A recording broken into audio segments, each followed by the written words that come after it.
And this has artificially driven down the price of meat. Due to this huge demand for feed to raise animals, 30% of the entire land base is being planted by corn. This also led to lobbying of Congress that created the farm bills that now subsidize the production of corn. This means that corn can be produced below the cost of production and then sold cheaply to these big companies at a below market rate.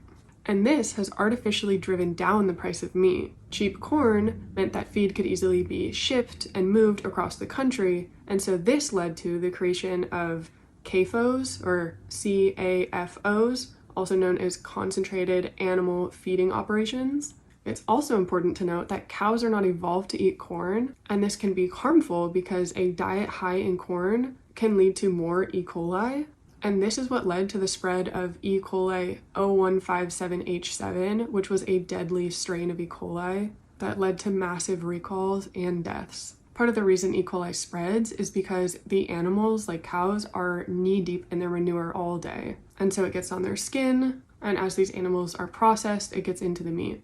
Runoff to these farms is also responsible for the E. coli outbreaks from things like lettuce and other leafy greens. What's really unfortunate is the strong connection between government positions and industry positions and the revolving door between the two. For example, the chief lobbyist of the beef industry becoming the chief of staff for the USDA. As it says in the film, regulatory agencies are being controlled by the very companies they're supposed to be scrutinizing. And things have just become more and more concentrated.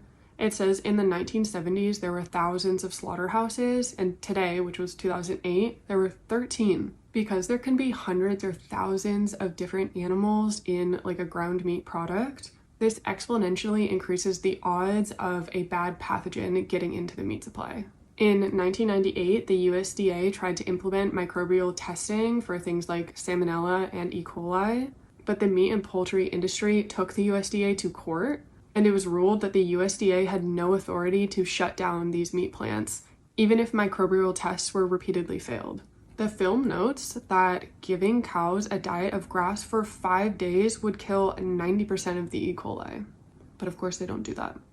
Instead, meat is sometimes washed with ammonia and ammonia hydroxide to kill bacteria.